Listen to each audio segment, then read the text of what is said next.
YouTube, how's it going? The GOAT House is back, and today I'm going through every single NFL team, giving you their biggest training camp battle. I'm also giving you who I think should win and who will win. Sometimes the same player, sometimes different players. Really excited about this video. Hope you guys enjoy and can smash that like button if you did. Please subscribe as well. Trying to reach 60K early in the NFL season. We will have full coverage unlike anyone else, so hope you can join us for that. Follow that Twitter. Constantly updating on NFL and the channel. Tweeting live during games. Constant NFL action. I'd argue there's more content there than on the YouTube, which is pretty crazy. So that's a must follow. Instagram, more active on that heading in the NFL season. Got a podcast. The Patreon is how you get bonus content throughout the NFL season and even going in the draft season. And then you can join our fantasy league through that Patreon as well. Link in the description and in the comments for any of those that you may need there. Would really appreciate if you can check them out. But let's move on here. Starting with the Cardinals, it's an interesting one to start with because this is probably one of the more unique ones that I have here. And for linebacker, which they're projected to stick with the 3-4 defense, and this is the off-the-ball linebacker. So this is not including the edge rushers, which probably will be Chandler Jones. Well, that Chandler Jones for sure, and Devon Kennard, who they got from the Lions. So usually only playing with two inside linebackers, and this is very interesting stuff. Jordan Hicks is locked in. Jordan Hicks is going to start. Devondre Campbell, who's a tackling machine, they got from Atlanta, and they draft one of the best prospects in the draft, one of the best linebacker prospects, maybe football prospects in general because he plays so many positions in some time, the Clemson linebacker Isaiah Simmons. Now this becomes interesting because they got to choose two of those guys, and they all fit the profile pretty much. Isaiah Simmons really wasn't an inside linebacker, though, at Clemson, but I wouldn't put it past him to play him. I think you have to play that good of a talent. I am suggesting here that they start all three. This is not going to happen, and it is very rare for me to say this, but I think they almost should start with a 2-5 defense, which means two defense. They're pretty weak, I think, on the actual defensive line, not including the edge rushers because those are considered linebackers in their scheme, edge rush linebackers. I would suggest actually playing with two. And we see some teams, see the Titans do it here and there, see the Packers do it, worked out for them last year. I'm suggesting that the Cardinals go that route. And they play all three of these guys, and Hicks and Campbell are kind of your traditional inside linebackers, while Kennard and Chandler Jones, I should say Chandler Jones and Kennard are your edge rusher linebackers, and Simmons is kind of your hybrid player, moving around a bit, doing different things. That's what I'm suggesting. But I think Campbell will kind of start on the bench. I don't know if they go that route. I hope they do because they're not particularly strong on the actual defense line. Hicks is starting, like I said, and it's Simmons is too talented to keep off the field. So that's where I think they go. It's pretty unique, I think, if they can run a 2-5 there. I think it would work, and they got a good secondary as well. So something very interesting to look out for. Let's talk about the Falcons. Receiver 3, Russell Gage versus LAQUON Treadwell. They get Treadwell this offseason from the Vikings. Kind of a little underwhelming, a little disappointing first-round prospect. We all thought would be pretty solid out of Ole Miss.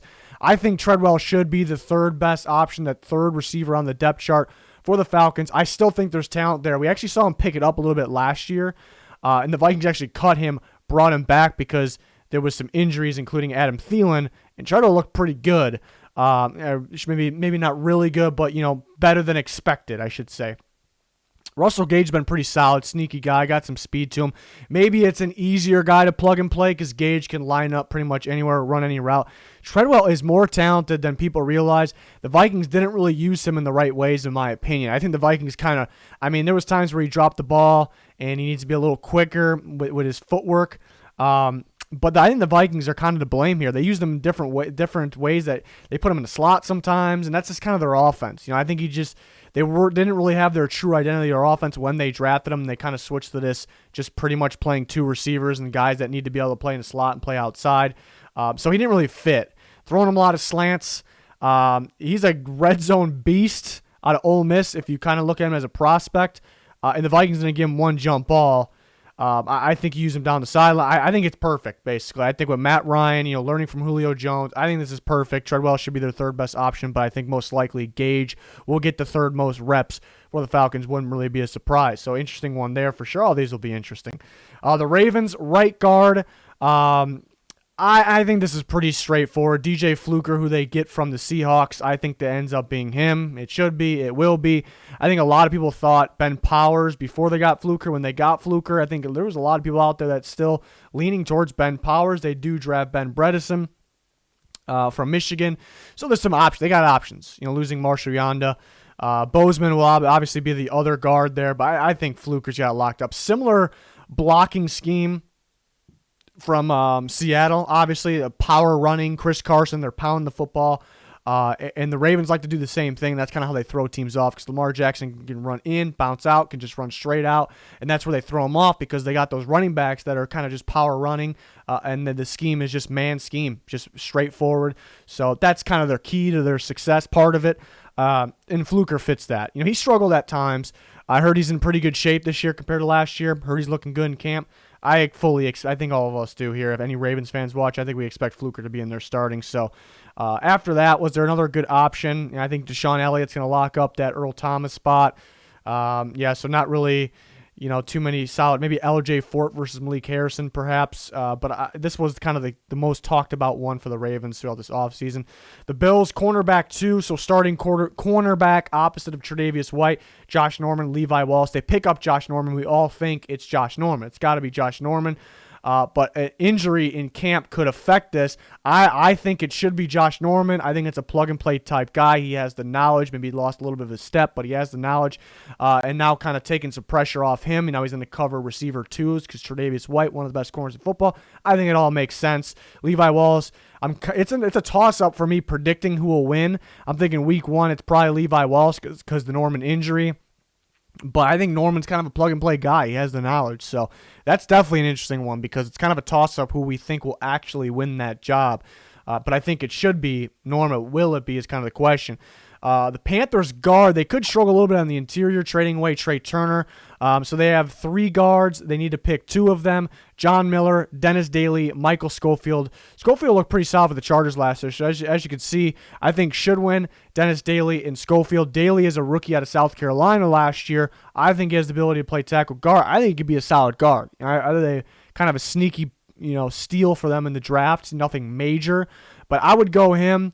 And Schofield, I thought, looked impressive. It almost felt like the Chargers were better when Schofield was in there. So I'd go those 2.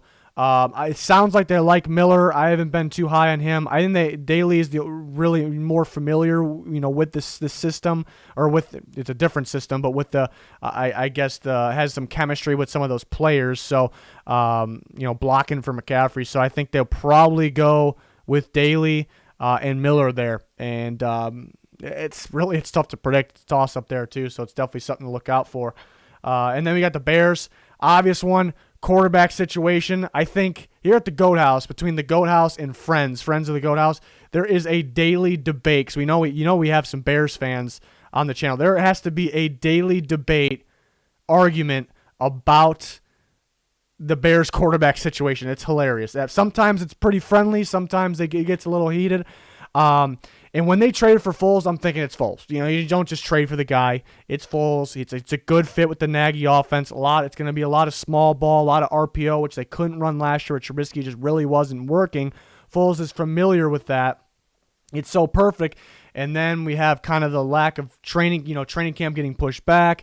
And there's rumors that they still believe in Trubisky. And I'm starting to think Trubisky's probably going to win this, but now I'm back to, and you guys know who I think should win. I think Foles is just better, plain and simple. But mainly, I think he fits Matt Nagy's playbook. I've talked about that. They'll be able to run the RPO. It just felt like Nagy didn't trust Trubisky. I didn't really feel like that. It was that. That's just what it was last year. I keep saying this, no man wants to run that many screen passes. He pretty much had to. But yeah, so you know who I think should win. That was obvious. So I was on Foles when they traded for him, who I'm predicting to win. Then I kind of went to Trubisky just based on the lack of practice and what I'm hearing from camp early on. Now I'm going Foles for just the simple fact is, how do you not? They trade for this guy, and again, I keep bringing it up, but he fits so well. You want to win games. You have the defense to win games. I just don't see how you just don't start Foles. It's not like a guy that really needs so much time to learn the playbook and everything. It's a unique offense, Nagy, because he throws some weird things at teams. They're talking about using Eddie Jackson in the offense, but that doesn't make it complicated. It's a pretty simplified offense. Like I said, there's going to be a lot of small ball, and it's what it should be, you know, and they'll, just like the Eagles did with the full zero run, it's a lot of quick RPO slants, and then they'll get that dagger on you. They'll launch it downfield. Foles has the nice touch on the ball. They have Allen Robinson. They have Anthony Miller. You know, it should be Foles. I'm starting to think it will be, but it's still kind of a toss-up, which is pretty crazy. Next, the Bengals. No really good, obvious training camp battle, in my opinion. The linebacker, but, you know, who will be in and out of linebacker rotation could be interesting. I went with running back, too. I think it's probably straightforward that Gio Bernard is going to win it. But I like TRAYVEON Williams for this Joe Burrow offense. I think he can be similar, maybe not as strong, but similar to a Clyde Edwards-Helaire that Joe Burrow said was the best player that he's ever played with and was so key to the LSU offense. So that is why. But I was very high on TRAYVEON Williams out of Texas A&M, too. I think he can do it all. He's a home run hitter. You know, I know Bernard's probably running back too because of short yardage and goal line. I think Joe Mixon can handle that, though. I think there's just so much upside. And like I said, the fit with TRAYVEON Williams is a young prospect that I'm still looking forward to see develop. So maybe I went a little bold here, but not too many crazy, you know, obvious battles there for the Bengals. The Browns free safety. Grant Delpit was going to start here. Unfortunate injury. That would have been very fun to see him with that young secondary with his former teammate Greedy Williams from LSU. Free safety. Andrew Sendejo versus Sheldrick Redwine, who they got a couple years ago from Miami. To me, I think Sendejo is going to win it, and then kind of go with the veteran presence. New head coach Stefanski, kind of familiar face to him, even though Stefanski was Vikings offensive guy. Sendejo obviously on the defense played safety. But yeah, familiar face. Know he's a kind of a tough guy. You know, he wants to hit people. But why I go Redwine? Well, a couple things. Young defense. I like young defenses to kind of grow together. Redwine's got some potential. You know, he could be a ball hawk back there. Main reason, even though Sendejo's got experience at both free and strong, mainly because Harrison Smith was the key for the Vikings. You put him where you want him on a specific down, specific play. So Sendejo was kind of forced to play the other one. But I view him more as a strong safety. You know, he's not really good on his angles when the ball's in the air. He can make a play, but he's better, you know, attacking, you know, running downfield. Redwine, upside, more of a free safety. That's why I think he should win, but I think they start the year with Sendejo there. But it really all wouldn't be a problem if Delpit didn't get hurt, so that's unfortunate. Center, Cowboys, Joe Looney versus Tyler BIADASZ. I would put the young guy in there, BIADASZ. I honestly think he's better right away. Looney has some injury concern. They probably go Looney because of the you know, the veteran presence, the experience. Maybe they don't want to throw a rookie in there right away. It's a pretty solid, one of the top offense lines in football. So maybe they don't want to. They kind of want to play it safe. It's probably the way they're thinking. You don't really need to gamble, so I can understand that.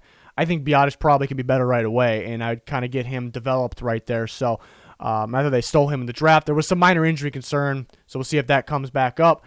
But, yeah, so split on who I think should win and who I'm predicting to win. The Broncos running back is we got a lot of running backs on this video. Really exciting running back battles. This is a big one. Phillip Lindsay versus Melvin Gordon. I've been staying put to who I think should win. That's Phillip Lindsay. He's done very, very good for the Broncos in the recent past. He can run, catch the ball to the backfield, downfield. I mean, he can do it all. He's been very solid for them. That's kind of what a weaker offensive line. The interior, I think, should be improved this going from this offseason to this season. So that's great for him. And I'm actually saying, even though I kind of changed this, who I'm predicting, I was kind of predicting Gordon. I think most people are, but I'm actually going to go Lindsay. I think you know, maybe Gordon takes more reps later in the year, but right off the bat, and they're a little safer bet going with Lindsay, who's you know, more experienced in this offense, perhaps. So I actually think they go that route. And like I said, I think he can be more involved, you know, catching mainly because I think he's a little better receiving back than Gordon, perhaps. But not that Gordon can't really do it. He's improved on it. That was a big concern out of Wisconsin. But sticking with Lindsay there. The running back, again, Lions, Kerryon Johnson versus DeAndre Swift. I think Swift should win. I think Kerryon Johnson is very talented. Swift is very talented as well. I just can't trust Johnson to stay healthy at this point. And Swift, I think, adding more of the pass-catching game to his game and to the Lions game there. I think Johnson starts week 1. I don't really blame him for that. I've heard that Swift struggling to find a role, maybe get in the playbook, that means. We'll see. But I'd go Swift. I think he offers you more. Johnson also has the injury concern. Definitely a battle to look out for, but I would be shocked if it's not down one, first down, week 1 against the Bears. Kerryon Johnson, who can run. He's a very good runner. Another running back. I got a lot of running backs here. Running back 2, very interesting for the Packers. You could go inside linebacker next to Christian Kirksey here. There's a couple battles for the Packers. This one was the most intriguing to me, and I definitely think it should be Jamal Williams. I liked him out of BYU a few years ago. He's getting better and better. He's getting better actually catching the ball, even past the line of scrimmage.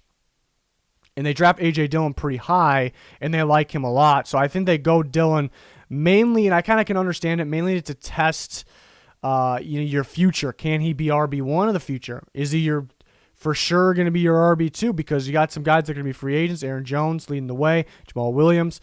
So they give him a lot of reps, I think. I think it should be Jamal Williams. I like his game. Not that I don't like A.J. Dillon. I just like Jamal Williams' game. I think he's found a role, and I think he's improved. So that's why I would go that route for running back 2. Corner, the Texans one, very interesting. Because we're looking for a spot at the 2 outside corners and the slot corner here, which they will really use a lot of nickel packages for the Texans. So Bradley Roby versus Gareon Conley versus Lonnie Johnson Jr. versus Vernon Hargreaves.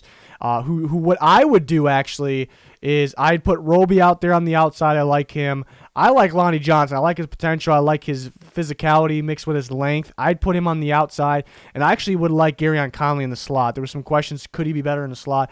I would like him in the slot. I don't think that's what they're going to do, though. They're going to play all these guys.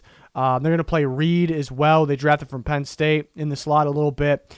You wonder why they're collecting all these corners and a lot of guys that can play in the slot. It's because they're going to run more and more nickel packages there. But I think Roby's a guarantee, I think, to start outside. Gareon Conley, they traded for last year. I think he'll start outside. I think Vernon Hargreaves starts in the slot. I need to see Lonnie Johnson out there more. Maybe a little bit of a struggle in the playoff game against the Chiefs. It's a rookie, though. He had a tough task against the best team in football, the best playmaker in football. I would like to see Lonnie Johnson. He definitely could win it, so it's kind of a toss-up, but I'd like to see him out there. The Colts running back, another running back one, definitely an intriguing one. I think a lot, talked about a lot. Marlon Mack versus Jonathan Taylor. Jonathan Taylor, a lot of people viewed as maybe a top running back prospect. He's definitely a home run hitting running back. Very speedy and a good combination of strength with that as well. I think Mack should win, and I think he will win. I think he's kind of done enough to kind of keep his job. I think it's a safer bet to see him out there. The question with Jonathan Taylor, why he wasn't a first-round pick, is because 2 things, mainly because of the career fumbles at Wisconsin and because he doesn't have wear yet, so don't get me wrong here, but an insane amount of carries over the course of his career.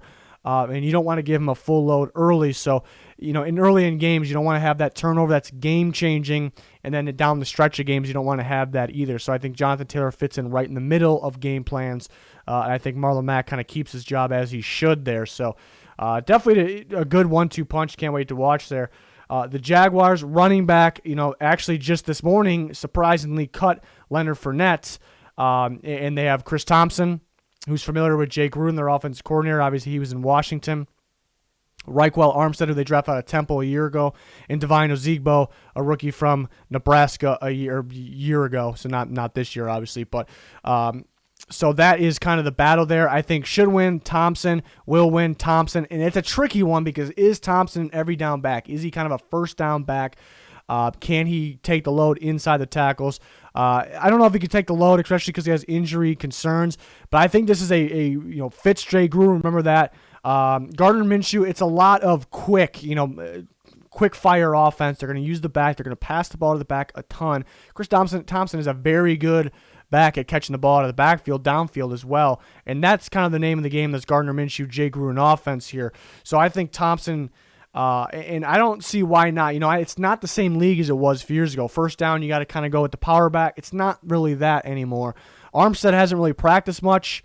They like him. He's got some upside. He hits the hole hard. He's a hard runner.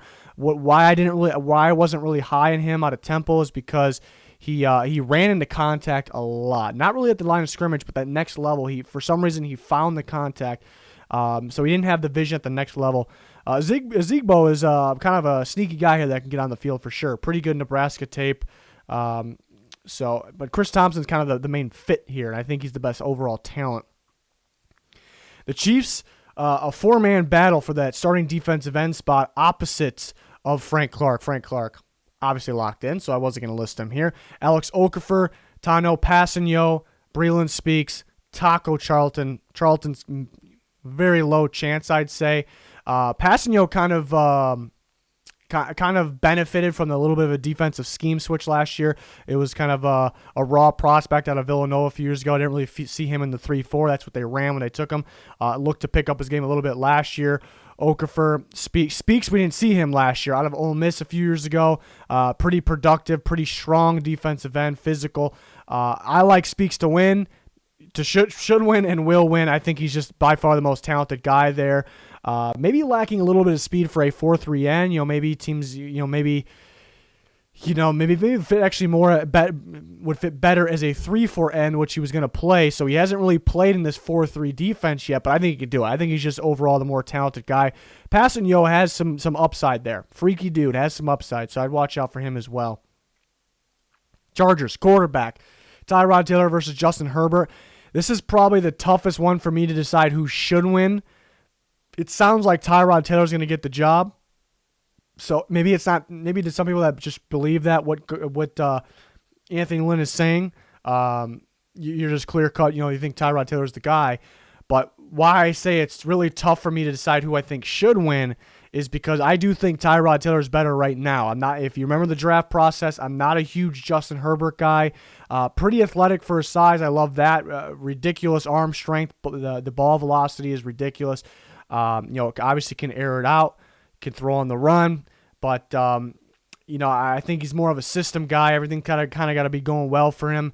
Off target downfield a bit, even though he has the arm strength, but those are just pre-draft process, evaluations there and reasons why I wasn't as high on him as everyone else. But why I'm going Herbert should win is because Tyrod Taylor could be good in this offense. He's good. He got to the Bills to the playoffs before, but is Tyrod Taylor going to win you a Super Bowl out here?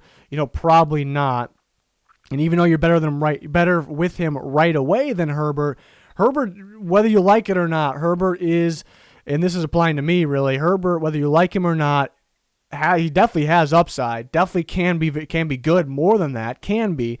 But he's the franchise piece. He's the piece that they're going to build around. They drafted him that high for a reason. It sounded like they actually liked him, even though they didn't get the chance. We didn't get the chance to see for sure. They liked him over Tua, which shows how much they like him. They like him a ton. You don't draft a quarterback that high and just sit him on the bench. You don't. I think they have the pieces to make this work. I think, it's going to be a small ball offense. Either way, what quarterback it is, they're going to use Eckler in the passing game a lot. Obviously, Keenan Allen. I think you throw in Herbert now, get him the experience rather than him sitting on a sideline and watching. Maybe it's a bad situation. Tyrod Taylor. Basically, if you have to put in Herbert during the season, it's probably a bad situation. And it never really works out, especially with a guy like Herbert that I think might be a guy that can break easy. You just don't throw him into a bad situation. I don't think you throw any quarterback that you think is your franchise piece into a bad situation. So if you're not going to start him, I'd sit him out for the whole year. That's just me. But I think he probably should start because he's the franchise piece. So interesting for sure. Rams, another one with the running back, Malcolm Brown, familiar with the system here with the team. Darrell Henderson, somewhat of a high pick last year for them, and Cam Akers, somewhat of a high pick this year. I would go Darrell Henderson. It's a tough battle because I do like these other guys. I do like Cam Akers out of Florida State a lot. I like Darrell Henderson a lot. I think he can do it all, especially today's game. You can pass from the ball in the backfield, downfield, home run hitting guy. And those types of guys usually can't take the load inside. I think he can. You don't have to give him the full load because of the other guys. I like Darrell Henderson. I think they probably go Akers, which it's okay. He's more of an every down back, and he's pretty good. But I like Henderson. I thought didn't get enough of a chance last year. I thought when he did, I thought he looked pretty solid. But it seems like that for some reason they didn't like him a whole bunch. But maybe that's just because he was a rookie. But they just drafted another rookie this year, so we'll see. The Raiders defensive tackle, they need to start 2 out of 3. Malik Collins, who they get from the Cowboys. Maurice Hurst, a top prospect, even though he dropped in the draft a few years ago to Michigan. And then Jonathan Hankins, who they seem to just insist on, they like a lot. Not that they shouldn't really. He's pretty solid. I think I would go the younger group here. I'd go Hurst and Collins. I think Hurst has the most upside of this group. But I think Hurst starts on the bench, and then they go Hankins and Collins there. I'm pretty confident on that. They just like Hankins. They like him a ton. He can move around a bit. And then Collins, they just picked up from the Cowboys. They like what they see in him. They paid a little bit for him.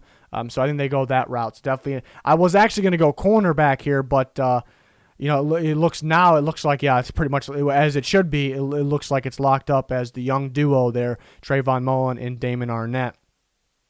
Dolphins, the slot cornerback position I went with here. The outside's locked up. Byron Jones and Xavier Howard. Noah Igbinoghene, who they drafted in the first round out of Auburn, and Nick Needham, who was kind of surprisingly good last year and actually is looking pretty good in camp as well.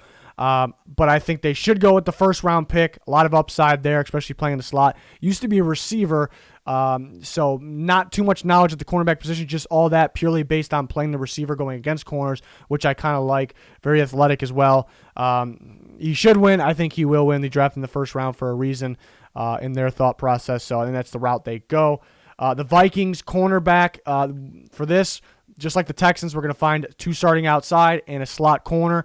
It's Mike Hughes versus Jeff Gladney versus Holton Hill versus Cam Dantzler. A lot of young guys in there. Two rookies from this year's draft.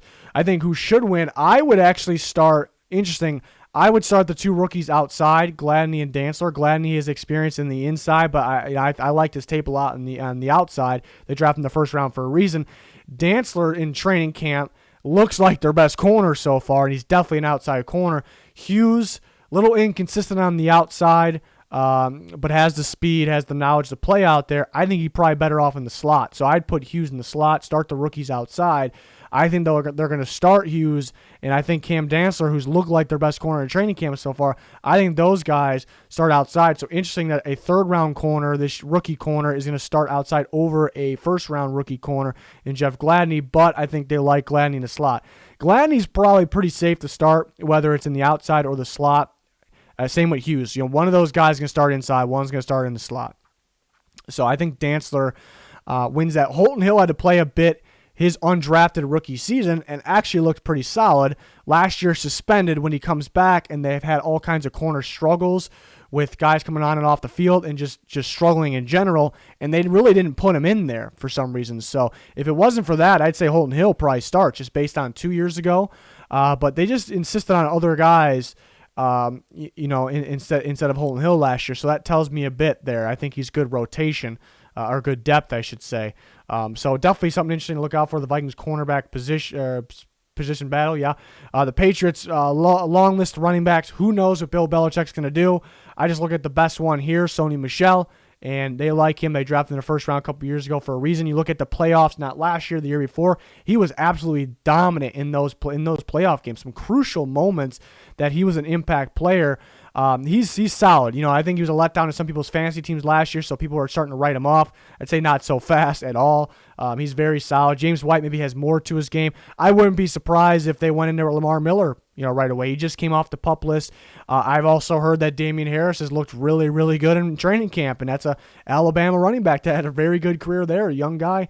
And then Burkhead is another one of those Belichick/McDaniels guys that we know probably won't start, but he'll play if he makes the team there. But I think it's just got to be Michel, starting guy, as it should be. I can see anybody, though. You just never know with the Patriots. Saints really don't have one. I think they would have if they didn't cut Nigel Bradham from the Eagles. They picked up. I thought it was a pretty good pickup, but they saw what they saw, and he's out. But the good news is they have a pretty good linebacker unit already, so I think it's pretty clear cut. I think, to touch on that, I think Zach Bond be more of a rotation guy, coming on obvious passing downs to kind of get after the quarterback.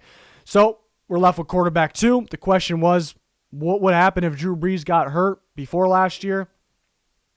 Would Taysom Hill play? Would Teddy Bridgewater play? I think most people actually said Taysom Hill. I was on the Teddy Bridgewater train. I was saying Taysom Hill's really not. He can come in at quarterback at times, but he's not really a quarterback. He's an excellent weapon for them, a very good one for them, a key to their offense, very unique. But the same thing applies here. I think Jameis Winston would be the guy, and it's weird saying, I want to see Jameis Winston in this offense. I want to see them bring him. If Drew Brees retired, I want to see them bring him back because, yeah, they took care of the ball, and they're very consistent. They're very accurate, that being Drew Brees, but maybe not enough downfield shots, down explosive plays downfield, and that's what Winston kind of brings. So it's the opposite of taking care of the ball, though. So I would love to see how that experiment would work. But I think, who would be the quarterback? The actual quarterback, too, is Winston. But who will, if Brees stays healthy the whole entire year, who will get more quarterback snaps? It's probably Taysom Hill, just for those unique plays. But who is actually on the depth chart, the number 2 quarterback? I think Jameis Winston. So that's the prediction. That's what I'm going to go with as well. The Giants' right tackle is a big question. Nate Solder opts out. I thought he was going to start at left tackle. I actually thought they were going to start the rookie Andrew Thomas at right, even though he's played left. He's played both, actually. But so I think Thomas plays left tackle, right tackle, Cameron Fleming from the Cowboys, or Matt Part, the rookie. I would go Part. Just put the rookies in there, the young offensive line coming together, and, grow as a unit. That makes sense to me. But I think they'll probably go Fleming, and I really can't blame them too much, even though I'd go Part there. They can obviously play right. The offense can play right off the bat, so they want kind of more of the veteran presence in there. So, and coming from a pretty good offensive line in the Dallas Cowboys. So you can't really blame them either way, whatever you think there. The Jets, pretty interesting one. C.J. Mosley opts out, so that we'll see no C.J. Mosley for the Jets again. Avery Williamson is pretty much a lock to start at the other inside linebacker position. Who will be the other one next to Williamson? The rookie from last year, Minnesota, Blake Cashman, who's a pretty solid pick, can play, or who they get from the Ravens, Patrick Owosso. Patrick Owosso, I thought was a guy a couple years ago. This guy is a sneaky star on the rise here, or can be. Wasn't a star at the time, but can be. All over the place, gets in the backfield, can blitz very well, can cover. And last year he struggled. The Ravens kind of had to replace him a little bit. So I don't know what happened there, but he has some upside in him. I've seen the talent. I've seen him play. I think they go that route, and they signed him for a reason. And we were wondering why they're loading up on all these inside linebackers. They probably had an idea that Mosley was going to opt out. So I think they got him for a reason there. So I think they go Owosso, and that's what they should do as well. Even though Cashman's pretty good, he's got some upside. The Eagles, that's actually supposed to say left tackle there. Jason Peters versus Matt Pryor versus Prince Tega Winogo. I apologize for the graphic. We're already here through the halfway through the video, so we're going to keep the show going on. The graphics guy will be dealt with. Left tackle. Hopefully people aren't skimming through their listening. Left tackle. Jason Peters was their left tackle, and then was obviously gone because they're going the Andre Dillard route, as they should. Brandon Brooks goes down. They're going to bring Jason Peters back. Familiar with the guard position, familiar with the offensive scheme. They're going to go Jason Peters at guard. But now Andre Dillard out for the year. So Jason Peters, maybe a more important position than guard. They can go him. He's got the experience. Matt Pryor and Prince Tega Winogo, young guys that have experience there. I think who should win? Jason Peters. He's just much better. It's more important of a position. He's much better than the rest. I think that's who they should go. I think they go Pryor. Here's the catch. I think they want to go Peters. I think they want to go Jason, kind of. I think they want to go Jason Peters, but he wants more money to play the tackle position. Don't blame him at all. Tougher position, bigger role, maybe more injury concern we've seen in the past. It sounds like they're not going to dish that out. Sounds like they're switching between Pryor and Winogo in training camp, which it's only been a couple days since Dillard's been hurt. I think Pryor wins it. He's getting more first-team reps. What I think, going back to what they should do, I think they should dish out that extra money. They're a little tight on cap space for the future. They got plenty of cap space right now. Peters does not. That deal does not affect the future. Spend your cap space right now. As long as it doesn't hurt, it doesn't add on to the future. Spend it right now. So, interesting take. Again, I apologize for the graphic. Hopefully, everyone listens and understands. I'm pretty sure I'm going to hear about in the comments, but the graphics guy, we're going to have to deal with them. So you make these graphics and you have running back 2 on there. Sometimes you just forget to switch it. So Steelers, running back 2. If James Conner goes down, who's the guy? Benny Snell, or not even that. Who's the guy that's going to rotate with James Conner? That's what I should say. Who's the guy that's going to rotate with James Conner? Benny Snell, rookie last year out of Kentucky. Pretty solid. Jalen Samuels, kind of a hybrid player. H-back, like tight end almost for NC State back in the day. Anthony McFarland, loved that pick out of Maryland, speedster, home run hitter. I was kind of calling that pick, and they got him. I love that. I think McFarland should win because they desperately need speed out of the backfield. They need a guy that can complement.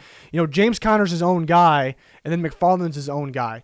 It almost, even though McFarland's not going to start, it almost feels like those are the two different running back positions, and those are the starting at that role when they need them. Benny Snell is more of the behind James Conner. So if James Conner goes down, it's probably Snell that's starting, but it's McFarland's going to get a big load there because they need that speed out of the backfield. They need a guy that can catch the ball. So for that reason, I think McFarland should and will get the most reps from running back in that running back 2 position there. Seahawks edge rusher, Bruce Irvin versus L.J. Collier versus Darrell Taylor here. Also got a couple other guys that definitely can sneak in there for sure. They are. But these are the 3 main guys I think that are most talented and up for the spot. 2 spots, actually. Bruce Irvin, Collier, Taylor, and I think they should go young. Throw them in there, get them developed. LJ Collier, they kind of gave a shot here and there, didn't look good. Let's pull him. I don't like that, really. I mean, if it's not working, it's not working. But he's got upside. Put him in there. Darrell Taylor, freaky dude. I think this should be their best pass rusher. I'd put him in. They also draft Alton Robinson as well, who has a shot. But I'd go the 2 young guys. I think the 2 best young guys, Darrell Taylor, LJ Collier. I think they go with Irvin and LJ, though. Then they're going to kind of give LJ that second run this year. They dropped him in the first round last year. They had a first-round grade on him. They got Darrell Taylor in the second round this year. So I think they kind of go Irvin and LJ there. Irvin's could be solid still. I just go, and you look at the interior, look at Poona Ford, you look at Jaron Reed, 2 young studs in there. Get the unit going together. The young unit grow together. That's what I think. So I want to see Darrell Taylor out there, though. I think he's got a ton of upside. Then you go on to San Francisco, another running back 2 battle. I went a little bold here. Coleman with Mostert, and that kind of brings back to there's 2 different running back positions. I think Mostert and Coleman are very similar style running backs. McKinnon, they got for a reason a few years ago. I know it was a few years ago. He fits Shanahan's system so perfectly. He was, at that time, kind of known as one of the better receiving backs. There was kind of a shortage on them. So I think Coleman is kind of Mostert's backup, but when they want to get more and more involved in the passing game, McKinnon is that option. So I think they'll use McKinnon in a ton of ways if they feel that he's healthy and good to go. So maybe it's a little bold because Coleman's probably their, I mean, you could argue at any time that any of these guys are their best back, but Mostert obviously going to be RB1.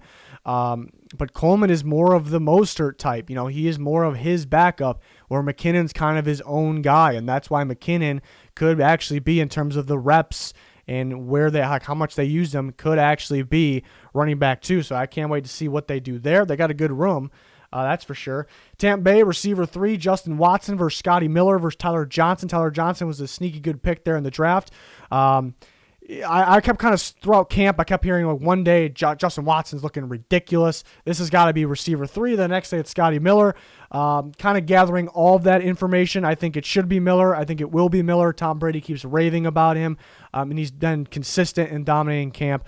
So I think after maybe the best receiver duo in football with Mike Evans, Chris Godwin, I think it could be Scotty Miller. But it turns out they got a pretty darn good rotation here. Some guys that fit the Tom Brady way, Tom Brady system there. So Miller and Miller is what I'm going with there. Tennessee, I think it's an obvious battle here. Right tackle Dennis Kelly, who got starting experience last year. They even threw him a touchdown pass last year, versus Isaiah Wilson, who they drafted in the first round from Georgia. Maybe a little bit of a surprising pick there, but you look at it, it's a perfect fit. He's a dominant run-blocking right tackle, could grow in the pass game a little bit, but Titans want to pound the football. Good power-blocking guy for Derrick Henry. I would go Wilson, even though Kelly was he's solid for them at times, even though maybe he wasn't 100% great starting material. They did pay him a little bit. I think they go Kelly early on just to go experience. They don't want to throw the rookie in there. Maybe a little safer to go Kelly. I would go Wilson, though. I think he fits their offense. You draft him in the first round for a reason. You draft a guy like that in the first round, I think you better play him. But could you pay Kelly like that? You could argue that. Do you pay Kelly like that? Maybe you better play him. So there's no wrong answer here. I think it's okay, whatever they do. I'd go Wilson, but I definitely think they go with Dennis Kelly week 1 there against the Denver Broncos. So that's what I'll go there. The Washington football team has a ton of different options, but I think we're all confident about most of them there, except free safety. and it's kind of a unique one here to end off this video. They pick up Sean Davis from the Steelers. Hasn't really worked out, but has experience there. They have Troy Apke. A couple years ago out of Penn State, has experience there, but they definitely wanted to get better at that position. So that's why they went and got Sean Davis. They signed Kendall Fuller. Question is, did they sign him to play more corner? They signed him to play more free safety. He also can play in the slot. He pretty much can play any secondary position, in my opinion. He's always been a corner, and it felt like that's kind of what the Washington team here wanted to do with him. He hasn't really been starting in like the big moments of camp, even at that position. Kind of been a backup at corner. But when he played, he started to play a little more rotation safety for the Chiefs. I thought he looked pretty good. I almost thought he looked better there. You know, maybe slot corner is the easier task for him. So that's why I put a question mark next to his name. I would go that route. It might not be an option at that point. I'm confident that Troy Apke wins the free safety. You know, Landon Collins starting at strong. I'm confident that Troy Apke wins that free safety. He's just looked better than Davis. Neither are that great. They wanted to get better at the position. Davis has kind of been a little disappointing from what I've heard. So I think Apke wins that free safety spot there, which should be a pretty good defense. Another one could be that other edge rush spot. I think Chase Young's going to play the full load. I think Sweat and Kerrigan kind of split there. We'll see. So that's an interesting one as well. But I thought this one was interesting just because I think Kendall Fuller probably should be, and he probably doesn't. I don't know if he has a chance to be. That's kind of it's kind of the mystery right now. We'll see if they do something with him like what the Chiefs did there.